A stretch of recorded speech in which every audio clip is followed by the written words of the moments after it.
So I'd like to welcome you all to our program tonight called Your Electric Bill, How to Cut Cost. As you probably know, this is part of a bigger series that we do. This is actually the 25th annual Residential Environmental Program series. Okay, so tonight we're going to be talking about electric bills, cutting costs. Our speakers are three of us from Fort Collins Utilities. I'm Doug Swartz. I'll be your first speaker. I've worked for the utility, working on a variety of energy efficiency programs for the last 28 years. Our second speaker will be Michael Authier. Raise your hand, Michael. He'll introduce himself later. He's another member of our energy services team. And Norm Weaver, standing next to him, will be leading the discussion after break. And again, you'll hear more about Norm when we get to that point. What are we trying to do tonight? We're trying to get you to, number one, pay more attention to how much electricity you're using. And we're going to try to get you curious about more than just how much you're using, but also where you use it and where your opportunities to conserve are. We're going to talk about a variety of tools that help you take control of your electric bill rather than letting it take control of you.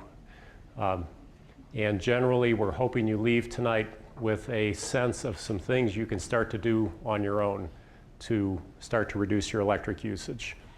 We'll start by talking about how much we use. We'll take a little tour of the electric bill and show you how to do that. And then once you have that number, it's a good idea to know more about how that compares to others, how that compares to benchmarks, averages, things like that. We've got a little exercise planned on that regard. From there, we'll go to where you're using electricity and how you figure that out. What are your clues? What are the tools that can be used to help you? And we'll use that to start talking about how you reduce your electric usage. So we'll work our way through that. We're kind of painting the framework, and then after the break, we're going to help the Smith family. You'll meet the Smith family, who is taking on a pretty big challenge in 2012, and they're only going to make it if we all help them. So we're going to be working together and seeing how to apply these tools to a real customer. Why do we care about our electric usage? Lots of reasons. We don't have infinite resources out there, and it's very important that we try to cut down waste and try to use our resources responsibly. Certainly many benefits for you, for your wallet, gives you more disposable income to spend on things you'd probably rather do than spending it on your electric bill. And we also have some fairly aggressive community goals around cutting energy use, cutting greenhouse gas emissions, and every step you take helps contribute to that. So I think there's many reasons beyond simply reducing your bill to be interested in this topic. So we're going to give you lots of information tonight. This is really the bottom line. It's up to you. So we're going to encourage you to take steps. How far you want to go on this path is totally up to you. And as it mentioned at the bottom, we can help you. We at the electric utility are always available to answer phone calls and talk to customers about steps they can take. Okay, so launch into the meat of it here. How much electricity do we use? How many have a pretty good idea of how much electricity they use on average each month? Reasonable number of you, good. Okay, hopefully before we leave, that number of hands will be even higher. Okay, how many of you brought your electric bill? All right. Somebody reads the publicity we put out there. This is good. I do want to point out that what you get is not your electric bill, but you get your city bill. And for most people, that includes water, wastewater, stormwater, as well as electricity. So when you think about your electric bill, don't think about the bottom line total on that, because that's for 4 different services. We're going to be looking at the electric part tonight. And I also wanted to point out there always is confusion about who supplies electricity, who supplies natural gas. The city supplies electricity, Xcel Energy supplies natural gas. So you get a separate natural gas bill. This is the part of the bill that we're going to be focusing on down at the bottom here. By the way, do we have any non-Fort Collins Utilities electric customers here tonight? XL Electric or Poudre Valley Rural Electric Association? No? Okay, good. Well, we'll just talk about Fort Collins then. So anyway, down here at the bottom is your electric billing history. And if we take a closer look at that, all this is a record of your bill or your usage for the last 13 months, including this reading. Okay, so very simple. It's got this funny unit though, kWh. So we're going to talk briefly about what that means. It stands for kilowatt hour. Catchy phrase. Here's where it comes from. And this is as high level as the math gets tonight. So I don't want to scare anybody off. We're not going to be doing any calculus, differential equations. So here's the key thing. Energy use is just the product of power times time. Power, the analogy to that would be how fast you're driving in your car. It's what registers on your speedometer. Power is how fast we're pulling current out of the outlet. Okay? Time, that's pretty obvious. How long are we pulling that power? And energy use then is the analogy to how far you drove. How many miles registered on your odometer. So you could drive really slowly for a really long time and drive a lot of miles, or you could drive really quickly for a short amount of time and get the same number of miles. So there's just a trade-off here between power and time. If we put units to this, we measure power typically in watts and time in hours. So our energy usage is measured in watt hours. Okay, so we're getting close there. To get kilowatt hours, we simply divide by 1,000. And when we start looking at some of the examples here, you'll see why it just makes the units more manageable. So that's how you figure out a kilowatt hour.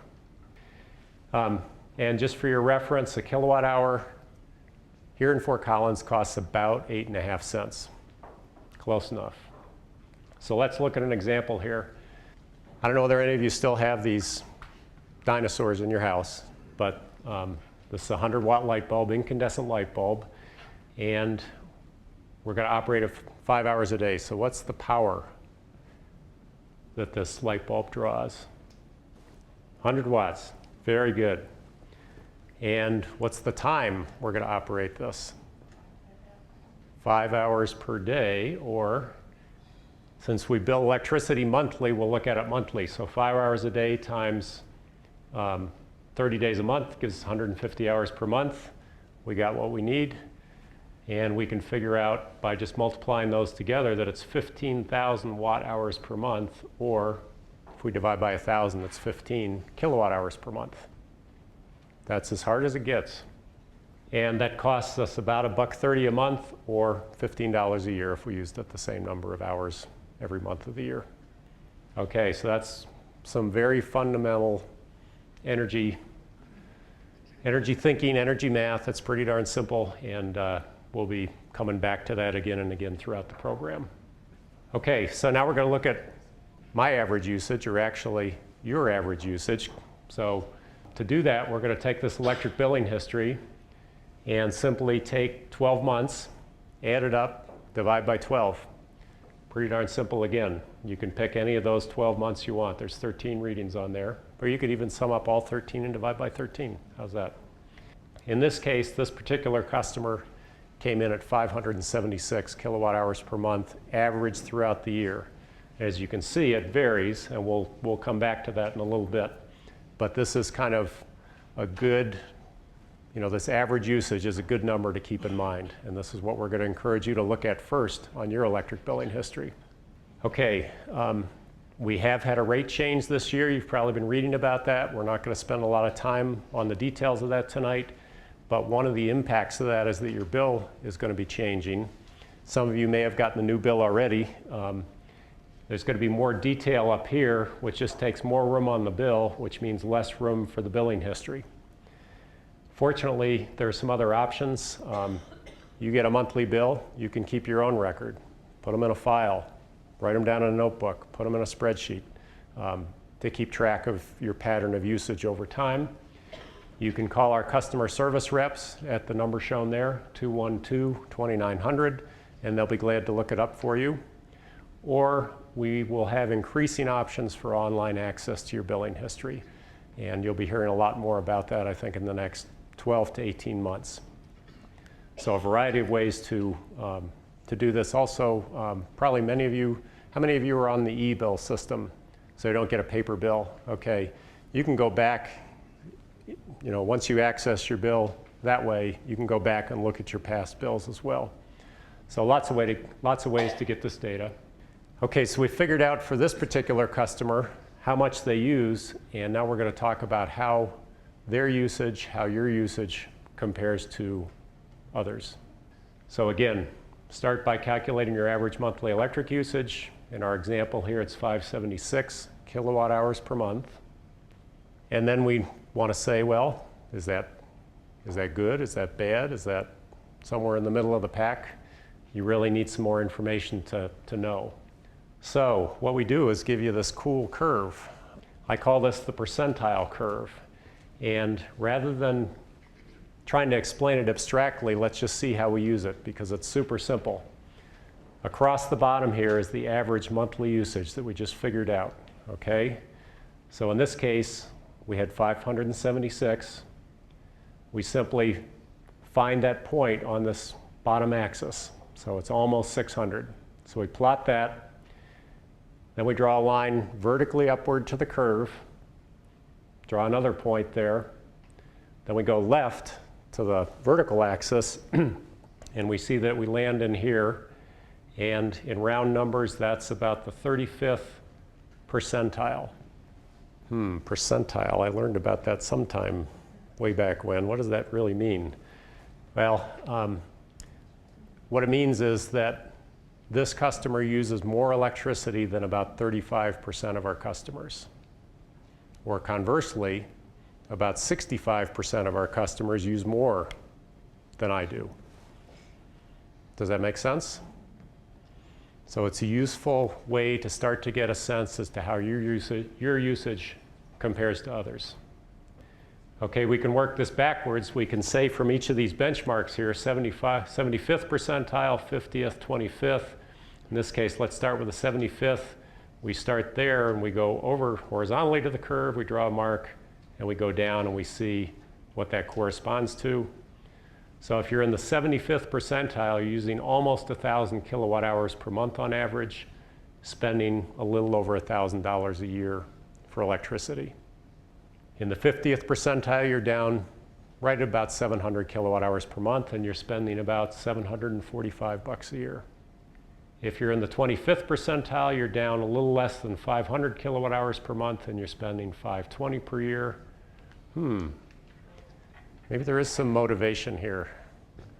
So the guy at the 75th percentile is spending about $500 more per year on electricity. As an employee of Fort Collins Utilities, I appreciate that you do that for me, but we'd really rather have you cut down your electric usage.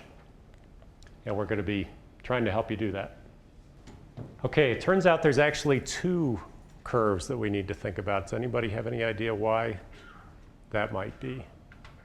Is there anybody in here with electric heat? I do. We have some electric heat folks. Well, electric heat homes clearly are going to use more electricity than the gas heated home. So we've got you guys on a separate curve. So the 50th percentile here for electric heat is more like what? 1,050 kilowatt hours per month. So this is to make you feel better, okay? Now it's important that you compare against like heating fuel so that you can get a more accurate sense as to where you stand.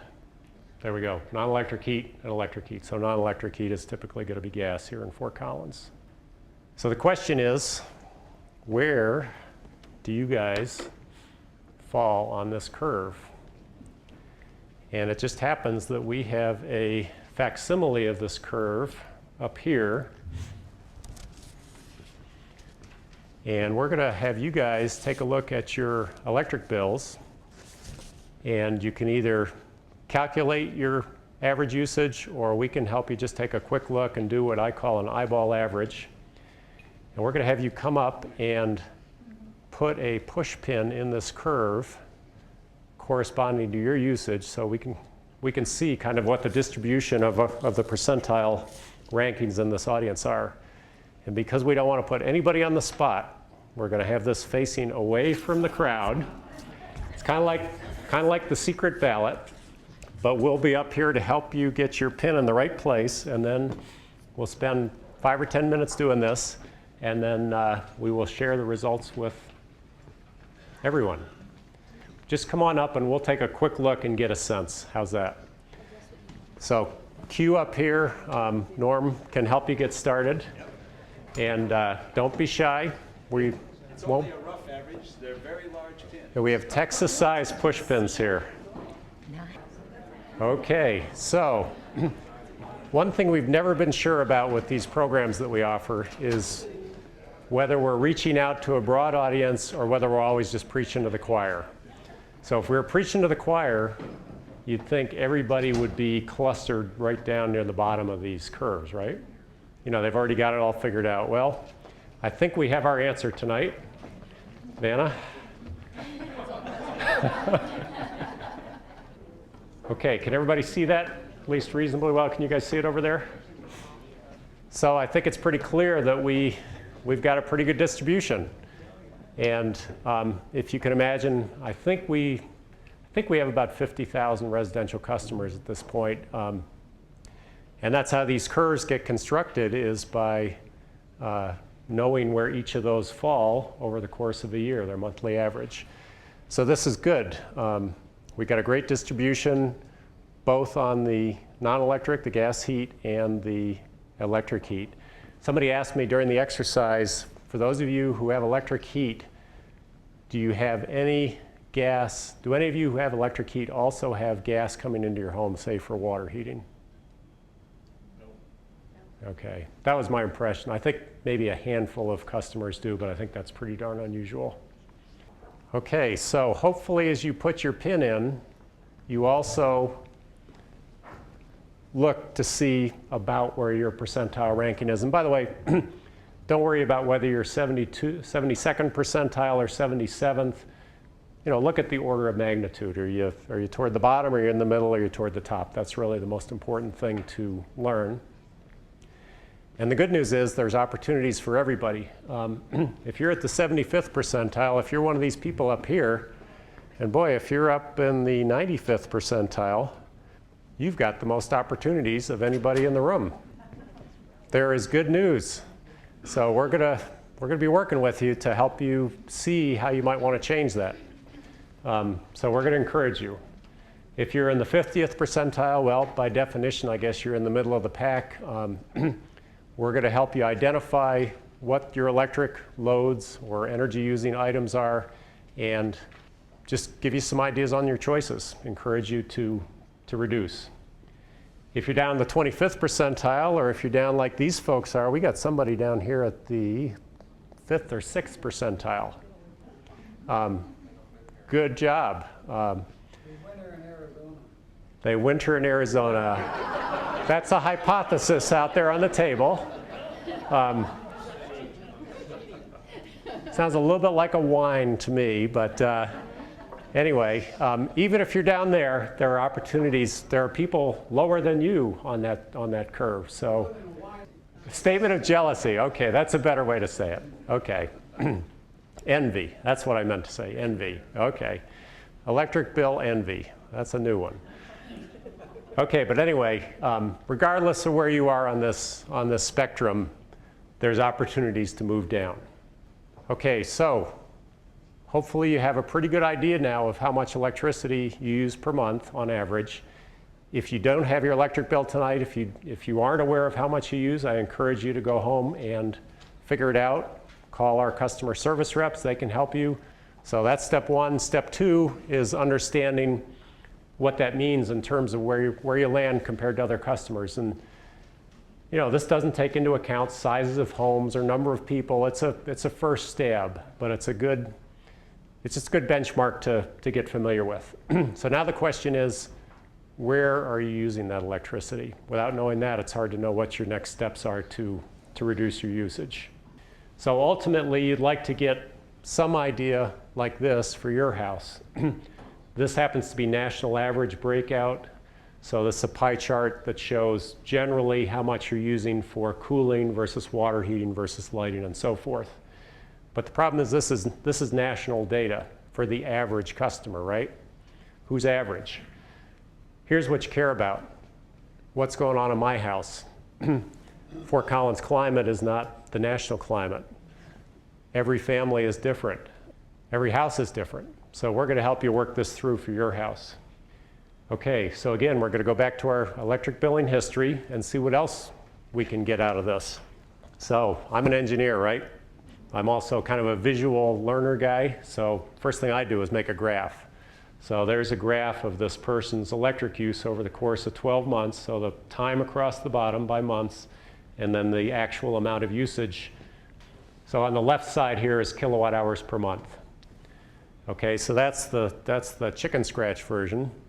You can also do it in a spreadsheet. It looks similar, just a little cleaner. So same graph. So the first thing I like to do is take what I call a seasonal cut. And I draw a line horizontally there that intersects with the minimum usage throughout the year, okay? It's very important you use a green pen and make dashes. Hopefully Michael did that. Did you do that on yours, Michael? I hope it's green when we get to that part of the program. Works best with green. When's your minimum usage typically going to be for electricity? What time of year? Spring, fall, no AC, no heat. Perfect. So that's what we're trying to define is how much electricity do I use when I'm not using my heating and cooling system. And we call that our year-round use, or sometimes we call it the base load use, okay? So these are things that we're using year-round. What are a couple of examples of things that we use year-round? Refrigerator, washer, dryer, range, lights. Okay, good. You guys get the idea. So those things are going on month after month. So what's left over? Okay, during the winter months, what are we using electricity for that's different? For heat, if we've got electric heat. Anything else? More lights. There's a variety of things that go on during the winter, so it's not just heating.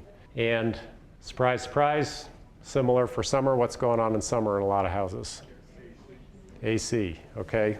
It's funny, we didn't used to have AC in Fort Collins when I moved here. Now it's everywhere.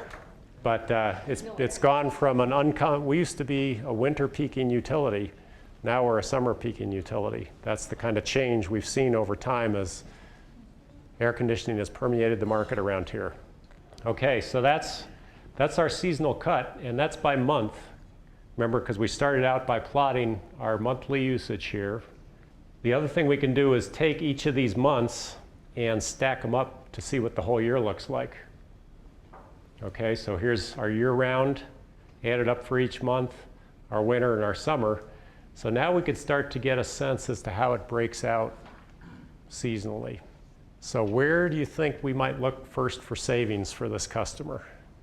Year-round usage. See how this helps you? It was pretty easy to figure this out. So now we start to get a target. That's helpful. Okay, so we showed you one example, and I just want to point out here that every house is different. This kind of reinforces what I said before. So that last one had a peak in the winter, another peak in the summer, pretty pronounced. This one has a big winter peak and just a little bit in the summer. Okay, this guy or gal has a pretty big summer peak and just kind of a moderate winter peak. And this person is pretty flat all year round. That just starts to give you some idea of the variety that you're going to see when you look at a number of customers. So you might be any of these patterns. So in this first one, we've got a big winter component, small summer component. Here we've got a moderate winter component, a big cooling component, and this is the one that's flat year round. So you see any commonality amongst these three customers? The base load use, the year-round use is the biggest. And actually we see this again and again and again, not necessarily for electric heat customers, but for the average gas heated customer. If you're in a natural gas heated house, if you look at all your energy bills and the components that make those up, the electric year-round use is often the biggest part of the cost, even compared to gas heating. Okay, so we've taken our first cut, that was the seasonal cut. Now let's see whether we can go a little finer, because we're just starting to get the clues as to where we're using our electricity. So what it turns out is that each of these major pieces is made up of a lot of small pieces, okay? And your total electric use is the sum of all those things. And we're going to encourage you tonight, as we get further into the program, to start looking at more and more of those different uses, understanding where you're using electricity.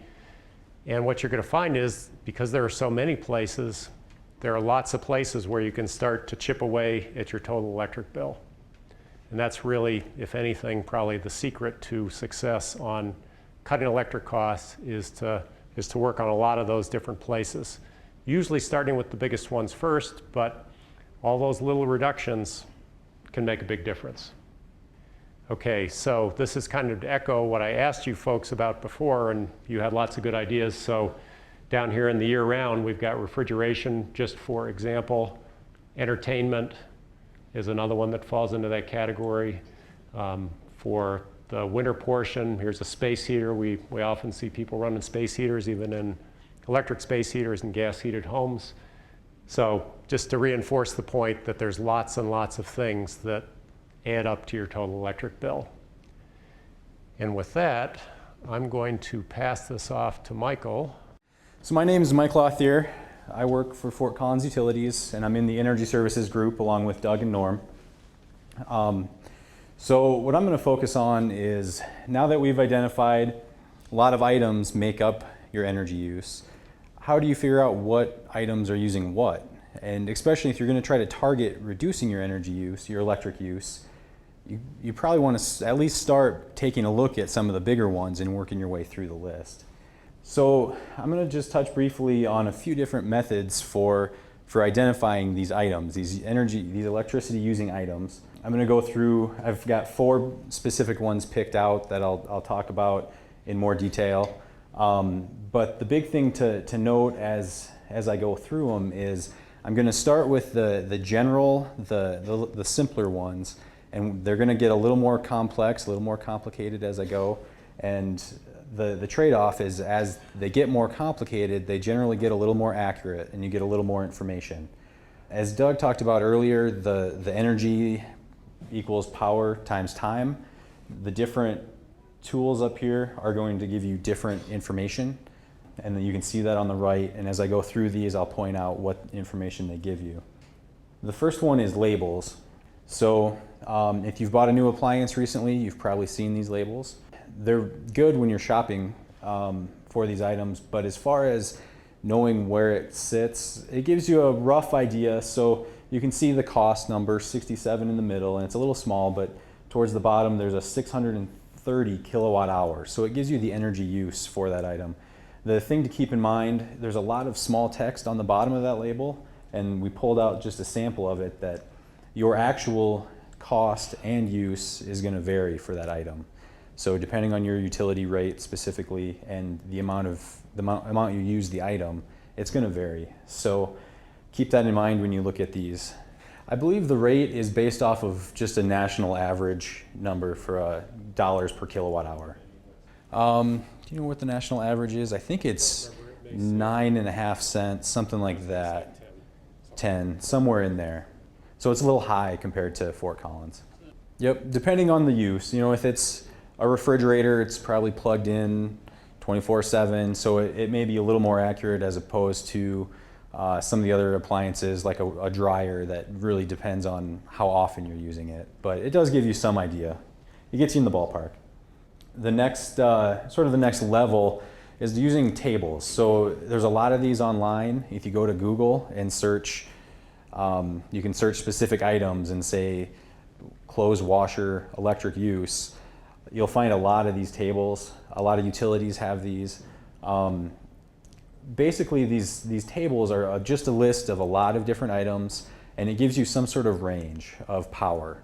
So generally not use. Sometimes it'll be energy use, so kilowatt hours, but this is usually going to give you a wattage number, so power.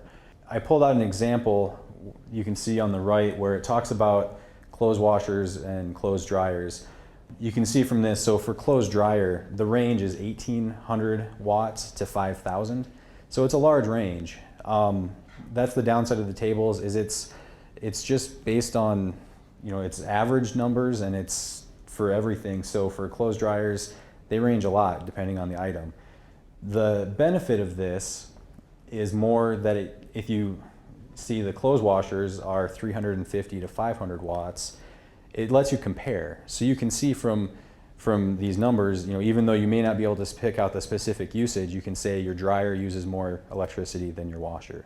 So it starts to give you a little bit of an idea, item to item, where that energy is going. The next one in the list is the first one. This one actually starts taking time into consideration. So these are online calculators. Some of them are spreadsheet based calculators. This one actually follows the example that Doug gave earlier of a 100-watt light bulb. So with this calculator, you can select from a bunch of items in a list, and then you actually put in your hours. So this is a 100-watt light bulb, and the time they put in was 5 hours a day, same as Doug's example. They picked just an average rate. Some of them you can pick a rate by states and things like that. You can type in a rate. Some of them, it just assumes that national average again. And what it does is it actually does the calculations for you. So instead of you having to do the calculations that Doug talked about, it does it for you with power and time. In this example, it gives the monthly kilowatt hours and then a cost per month and per year. We have a resource slide that's going to be up on the website. Again, at fcgov.com/REPS. And it's on this slide, and you'll see it on a couple other slides. We're going to put some links to some specific online calculators and to some specific tables that we've found that seem to be helpful. So otherwise, again, you can type in electric use calculator online, and you can find a ton of these out there. But we'll put some links to some specific ones that stood out as helpful to us. The thing to keep in mind with these is they vary significantly. Some of them, it's a whole list of items, and you can just put in a number for a quantity, and it calculates it for you. Some of them give different levels of detail. So some of them will only give you what all those items added up are. They don't break it out. Some of them will break out per item, or some of them will just be like this calculator is just single items. It's not for your whole house. So there's a whole variety of those out there. The final level that I'm going to talk about, and it's the more complex but the more accurate level, is actually taking some measurements. So the first part of this is appliance meters. And I don't know how many of you have used any appliance meters before, a kilowatt meter, anything like that? A few of you. These meters range in price. Generally, the basic models you can get for about $25, and then you can get up into the hundreds of dollars for added features and bells and whistles. The big thing with these meters is you plug them into the wall or the outlet, and then you can plug items into the meter. And what it does is it measures the actual wattage that's being used. Most of them will measure the time, so the amount of time you leave it plugged in, and based on that, it'll actually calculate the energy use for that item for you. So the only problem with these is it's got to be something that has a plug. So things like your furnace, your water heater, you can't use one of these appliance meters on unless it has a 120 volt plug too. So like generally your range, the 240 volt, it won't work. We have a few of these available at the libraries, the Poudre libraries, and then at the Fort Collins Utility Service Center. You can actually check these out for I think a week period for free. There's no cost to it. Again, we're going to put a link to that on the resources slide that'll be on the web. That'll actually have the address for these places. So, but the libraries are pretty easy to find. We have a few examples on the table up here. So during the break that we're going to have, you can come up and look at them. Just a few of them, but I have one of them it's actually the same one that's in that previous slide, a kilowatt.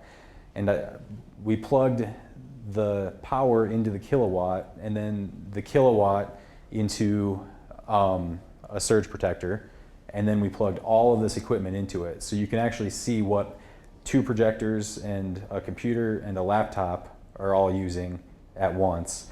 It depends on what you're trying to see. If you want to see the power use of a whole setup, if you have a computer monitor and speakers and you want to get an idea, or if you want to be able to really zero in and see what specific item, but you can use it on a surge protector or a power strip. So the question is, does a kilowatt hour cost the same, or does it vary with time of day? The answer is that with the new utility rates, a kilowatt hour is it's a seasonal rate. So the kilowatt hour is the same no matter time of day, but I don't remember what month specifically. So June, July, and August, it's a higher charge per kilowatt hour, and then the rest of the months it's a little bit lower rate. So it's a seasonal. But it doesn't matter time of day. No, cost-wise it doesn't matter, but it does all add up. So if you do have, equipment that's running throughout the night, that may be an area where you can target and save some. This is the new one that has that seasonal component. The old one was just consistent across the board, so it didn't have that seasonal piece. Just an average? New rates on average are about 6% higher than the old rate. Yeah, the gentleman in the back had a good point. So some of these meters plug directly into the wall, which can be tough if you have an outlet down on the ground and you want to be able to read what it's saying. You can actually use an extension cord and then plug it into that. And some of them have cords that you can actually pick up the meter and look at it, and it actually has a cord instead of being plugged directly into the wall. So the next level, about as far, I guess, call it the Geek Scale, or Doug calls it the Geek Scale. So about as far on that scale as you can get are the whole house meters. The whole house meters give you a different picture. The appliance meters really let you see what individual items are doing. The whole house meters let you see as a whole what's your house doing. Again, they can give you that instant power, that wattage, or they'll show you over time. A lot of them you can see day to day what your kilowatt hour use is. One thing to note with these is they're a little more involved to install. It generally involves opening up your breaker panel, so you probably want to have some sort of special expertise for installing, maybe talk with an electrician. The added benefit that the whole house meters have are data logging. Generally, with the whole house meters, and some of this depends on the price, and some of the pricier appliance meters can do this too, but you can download the data from them. So instead of just looking at it every once in a while and getting an idea of what it's using, you can actually download the data and see it on a chart. So it's hard to see up here, but I have an example. With the big thing I wanted to point out are these, if you can see, these big blue spikes that are happening. This is where you may not see this with an appliance meter or just a general whole house meter when you're looking. If you don't look at the right time, it may always look like it's fairly low to you, or you only see a total where it's adding up everything. But by being able to pull this data, you can actually see, there's some big spikes of energy use going on, and if you can see over time, maybe these are occurring the same time. Maybe it's every Saturday at 3 in the morning, something like that. And then you can actually try to, maybe you wake up at 3 in the morning and you go and you try to see if you can zero in, but at least gives you some idea more than just that instant. As far as the cost goes, it doesn't necessarily affect you. It's more trying to figure out, if it's 3, like I was in my example, if it's 3 in the morning on a Saturday and you're using a lot of energy when no one's awake, it might be, it'd be a good opportunity probably for savings. So it'd be, if you can zero in that some piece of equipment turns on and runs for that time when it really doesn't need to be used, and then it definitely is a savings. Now that we've gone through a lot of this background information, I want to show you a tool that we've created at Fort Collins Utilities that will really help with identifying where the electricity is going, what items in the house are using that electricity. And it'll help you sort of step through how you identify what items are using that. I want to note that the tool also will work with natural gas and water, but for tonight we're just going to focus on the electricity. You can find the tool at fcgov.com/reps, the same site I've been mentioning throughout the night, as well as just the utilities conservation website, if that you go through that way as well. The first part of the tool, the main part of it, is an inventory. So you walk through your home and you just check off numbers for all these different items. So the inventory helps in multiple ways. It gives you a list of a lot of the kind of common energy using items. to help you as you go through. It also, there's room you can add additional things if things aren't, but really it's just to get an idea of all the items, all the energy using items. From this inventory, it then does a lot of calculations in the background. It uses a lot of national average default data, and it calculates a breakdown. So you can see in this example, lighting was 17% of their total electric use.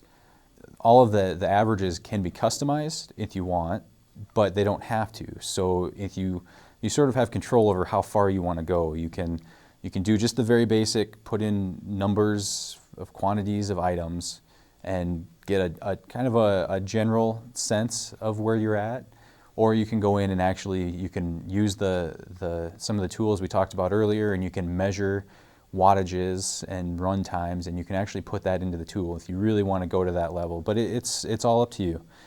There's a few other things along with just the general pie chart. It also breaks out individual items. So in this chart, you can see the top, I think it's the top 10 electricity using items in this house. So central AC is the top at 17%, and incandescent light bulbs are the next. So it gives you some idea of the specific items, how they compare to each other. The last chart that this provides is the same chart that we've been talking about all night that Doug introduced. How you compare just generally in against other homes in Fort Collins. So your percentile. So now we're going to take a break, but before we do, I want to introduce sort of the topic for the next piece. And what we're going to do is run through an exercise with your help. The exercise is based around the Smith family. So this is the average family. So 2.6, you can see the 0.6 in the picture there, and a 17,000 square foot home. They use about 1,000 kilowatt hours per month. This family made a resolution for 2012. They want to cut their electricity use. Again, here's the same chart we've been using all night. The Smith family is in the 80th percentile. So they not only want to cut their electricity use, they want to go from the 80th percentile all the way down to the 20th. So after we take the break, we'll come back and we'll actually use some of the tools like the inventory that I just talked about, and we'll try to figure out ways to help the Smith family go from the 80th percentile down to the 20th. So what we're proposing to do with your assistance is, on the screen is this inventory chart, and that's the breakdown of usage for our friends, the Smith family. What jumps out at you from that pie chart? What's right away, what are the sort of things that you see? Yep. What's the number? At least maybe half of their energy use seems to fall in that category. And the story is kind of told on the inventory. If we look at it, they've got an older refrigerator. Those tend to have higher usage. And they also have an older freezer. And same story there, that an older freezer, standalone freezer, will tend to have high usage. So that maybe is an indication in the refrigeration category. So for the Smith family, this is what the inventory tool is telling us for the Smith family. Of the largest single electrical use, the largest single use is air conditioning, and followed by lighting, and followed right behind that is the refrigerator, freezer, and then these other various items. So what would be your suggestion for a first place to start for our Smith family? Well, in this type of tool, there's an assumption about what sort of typical air conditioning use is. For those of you that begin to work with this inventory tool, you can actually make, as a rough indication of what you might save from reducing, say, or in the case of air conditioning, slightly increasing the setting, you could say, well, I think by raising it a couple of degrees, I might, in the roughest of terms, save, let's say, 10%. So this number here for air conditioning could be changed to like a 0.9, a 0.9. That's the roughest of guesses. There are other ways that one can more accurately estimate what the impact is, but we're starting, of course, from some of this information being generated by national average data, as Michael indicated, there are ways that we can begin to customize this a little bit for your particular house. The actual impact of a thermostat change is, a little hard to predict, but there should be some 5 or 10% savings at least. That would be one. So would you suggest that that's one place to start? The thing to point out about that one is, how much does it cost you to make that change? Nothing. Okay, so I wrote that up here, increase AC temp setting, and I put it in the zero cost column. That's a good one. Yep. I mean, and again, to some degree, it is some common sense. You don't have to go out and replace the air conditioner or something. There are lots of things that can be done long before that. Gentleman in the back. All right, we've got multiple ideas there that hopefully everyone heard. Dealing with the freezer, perhaps the possibility of a refrigerator upgrade, and home improvements related to air conditioning and so forth. Which one would you start with? Maybe the freezer, are you saying? I'd say the freezer, probably. Okay. I mean, we could sort of load the deck on this and say, well, we've had a conversation with the Smith family, and this freezer just sits out in the garage, and it is lightly used and in fact, hardly used. So, let's see what happens if we take out, do we want to just at least sort of recycle that freezer and see what happens as a first step? As opposed to, the suggestion was take the lightly used freezer and put the goods that are there into the other fridge and what might ultimately become a more efficient fridge. So let's see what happens if we just take the fridge out, the freezer. And let's take a look at where we are now on the percentage curve. So we were at 80%. We've dropped already to 72%. Hang on just a minute. Let's talk about cost here. How much would it cost you to get rid of that freezer here in Fort Collins? Okay, well, we have better news than that. It's not only free, it doesn't cost you $35. We will pay you $35 to get rid of that freezer. Fort Collins Utilities has a refrigerator freezer recycling program. We'll come pick it up. We will comprehensively recycle it, so virtually very, very tiny part of that will ever go to the landfill, and we'll pay you $35. So that's a negative cost solution. So that was a really good one. So we need to back up for a second too, because the gentleman's suggestion, just increasing the cooling thermostat, we haven't actually made that change. So here we are looking at, on the inventory sheet, space cooling, and let's just make a wild guess that they might save, say, 10% of cooling energy by making that sort of choice. We're a little further down the curve by decreasing that somewhat high single use. So we've got a gentleman in the back. Let's do that, and then we can talk a little bit more about what the implications might actually be for someone to turn off their air conditioner. We've gone down now to the 56th percentile by these couple of changes. As Doug mentioned in the opening commentary, Fort Collins did not used to be an air conditioning dominated community. How did people get by before air conditioning? Well, windows, fans, and so forth.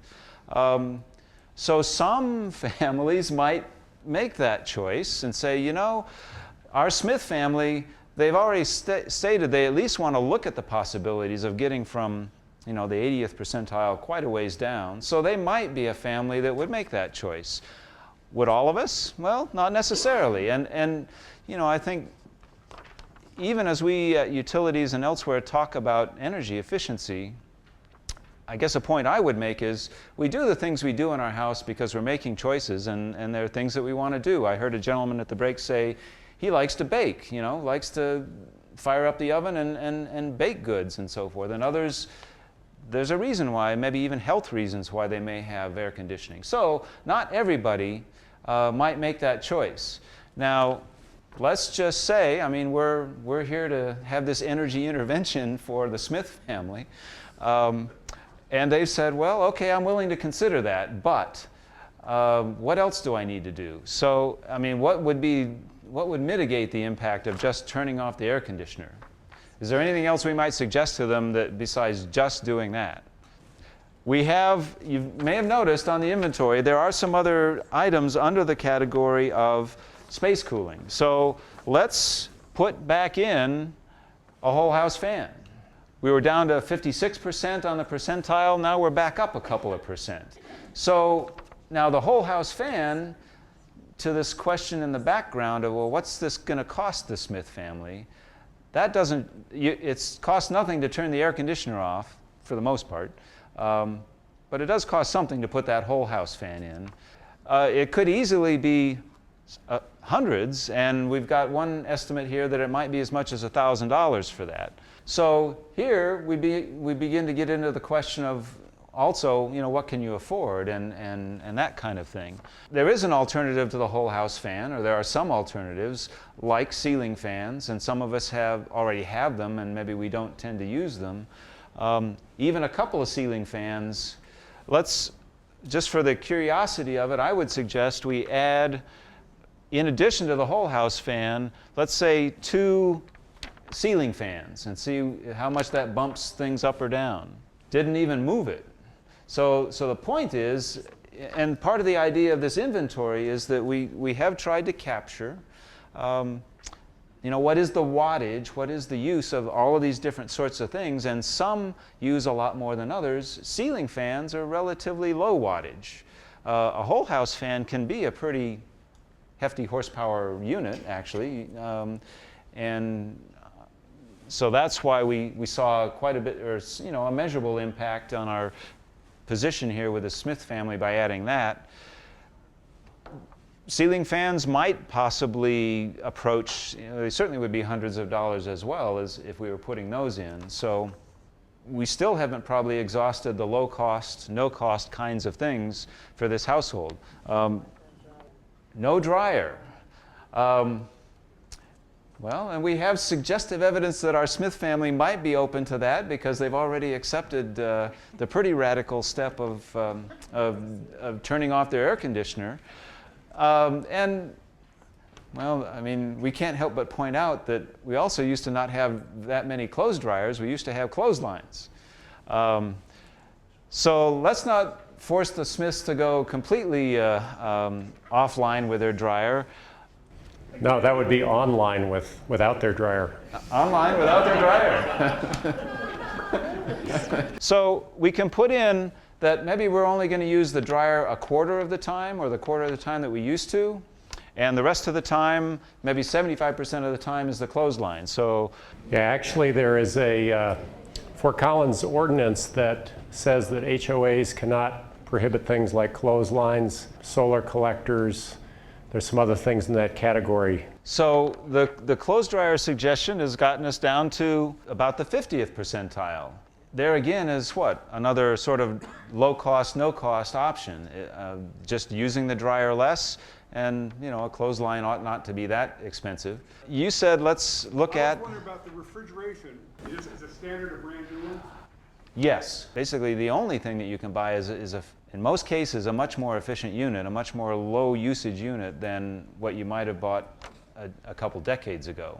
Now, a refrigerator, we're to an item that isn't zero cost.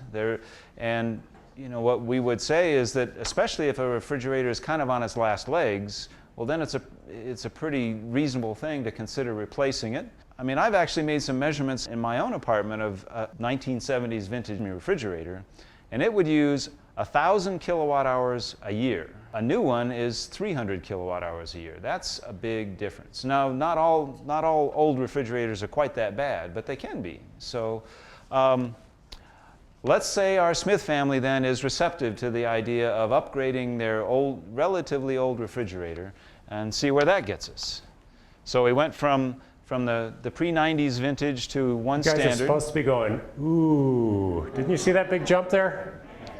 Now, by the way, kind of echoing what Norm was saying about refrigerator energy use, freezer energy use, somebody was asking me about a freezer they have out in their garage.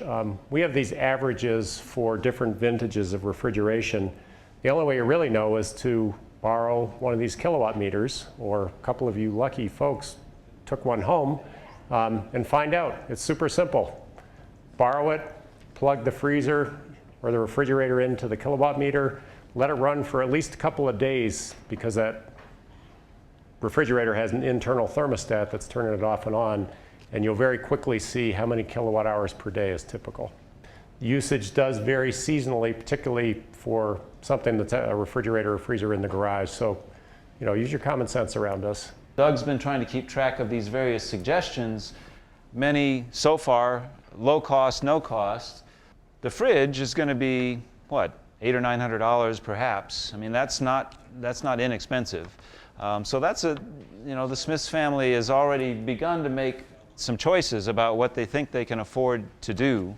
And we've said that the whole house fan, while it may be good for comfort and so forth, that's not a free option either. So we've already got our family up to perhaps investing $1,500 or something of that sort. So we have to keep that in mind. But we're just testing ideas on their behalf to see what helps. Well, I think our Smith family, is sympathetic to that. They've had this waterbed for 20 years. They're ready to try something different. So maybe they can sell it on eBay along with the lava lamp. What do you think? So let's take out the waterbed heater. We think that that's a good idea for our family. Now wait a minute. Are they going to sleep on cold water, or are they going to do what's the solution here? Come on. Oh, we're going to solar heat that waterbed. Okay, well that's one suggestion. Again, the basis of these, what we're seeing here is sort of average usage for these kinds of things, and waterbed heaters can be used in quite a lot. We can look at the detailed information behind these various items, and you can, if you download this tool and whatnot, and you can see, well, what is that number for waterbed heaters? I guess we might have had an estimate of it in the ranking of various devices. In fact, we've hit various things that were some of the high items on the list. What stands out there now to you all? Light bulbs. Yeah, kind of. Well, so if we look at their inventory, this is a household that has essentially all incandescent light bulbs. So it looks like these guys actually have electric heat done. That's right. Heating with electricity, individual little electric heaters. As many of you probably know, maybe 10 years or so ago at least, compact fluorescent light bulbs, some of the alternatives were fairly expensive alternatives, but they're not really that much of a stretch price-wise anymore. Shall we recommend that they see what the impact is of just going over to CFLs? The state of technology now, I mean, some of the alternatives also, and you see the samples in the back, there are also LED bulbs that are now beginning to be available, but they are still a little more pricey. The product offerings, in terms of quality of light and working in fixtures and such, the light bulbs are fairly decent that way, but they're still a little pricey. Boy, I think we might have some rebates available on those, don't we? I think we do. The LEDs are kind of where CFLs were 10 years ago, maybe, in terms of development and penetration in the market. So they're the new kid on the block. And as far as I know, the cheaper LEDs, you kind of get what you pay for? Yes. Good question. The cheap LEDs, if you notice, they don't have a way to get rid of the heat. So LEDs don't like heat. But the electronics need a heat sink, and if you get a chance to walk over there, I can show you where those are in those LEDs. The cheap ones have not been vetted through Energy Star. They don't get rid of the heat. They have been tested by the Department of Energy and last this long because of that. So don't buy the cheap ones. You definitely get what you pay for. We mentioned Energy Star. Energy Star is a federal government program that helps people select the higher efficiency products. So look for that Energy Star label. We rely on it in our rebate programs, and it tends to be a good indicator of better quality. It's not a guarantee, but buying an Energy Star LED is certainly a smart move compared to trying to save a few bucks and buy a cheap one that you may be unhappy with. So these new technologies of lighting have lifetimes that are claimed to be much longer than incandescent lighting. My personal experience with compact fluorescents has been excellent. I have a number of compact fluorescents in my house that are well over 10 years old, but occasionally we do see bulbs fail more quickly. The manufacturers and the retailers will stand up behind the claims on the package and will typically replace the bulb at no cost. So this is, some additional information about some of the lighting choices out there, but I think we're suggesting for our Smith family to maybe at least try the affordable CFL alternative. We've heard it said that it's maybe $1, $1.50 a bulb sort of thing. We've got higher for the specialty bulbs, so I'd say let's use more like $3 average. Okay, so we've got, let's say 30 lamps here at $3 a bulb. That's $90. That's a modest investment, but we're going to change all of the incandescent bulbs to equivalent CFLs. The side comment is that there's some durability kinds of benefits to the LED technology when it does become a little more affordable. But right now, the energy benefit is about the same. You get about the same wattage reduction for, say, a 60-watt bulb coming down to 13 to 15 watts as the CFLs. So we're kind of in a period of time where the smart choice are still the CFL bulbs. To the status of our suggestions to the Smith family, changing these bulbs is not free. It's maybe a $100 investment, and of course that's sort of a whole change out of the whole household. Any of us might not necessarily do that. We might change a few at a time. There we go. I was wondering who was going to be the first. Ooh. Turn that thermostat down. Put the AC back. Well, that seems to me to be a fair choice. That you've made some choices to get rid of an inefficient freezer, something that really maybe wasn't even doing you all that much good, other things, and it gives you some room to say, well, I actually might want the AC back on. Okay, speaker team, I think we need to applaud our audience at this point. Yeah. And the Smith family thanks you. We haven't gone far enough. We think we can offer a couple more suggestions. Let's try this one. Taking out the dryer cycle on a couple of percent of, further. And that's an example, another example in my mind of it's no cost, and in many cases it's the choice of having your dishes dry in a half an hour or something like that, or they just dry naturally in the dishwasher over a couple of hours, and not much loss and not much change in your life other than that you didn't run that heater for unnecessarily. Hey guys, I think if they go any further, we're not going to have jobs. It's time to stop. Yep. Okay. So, hopefully the notion here is,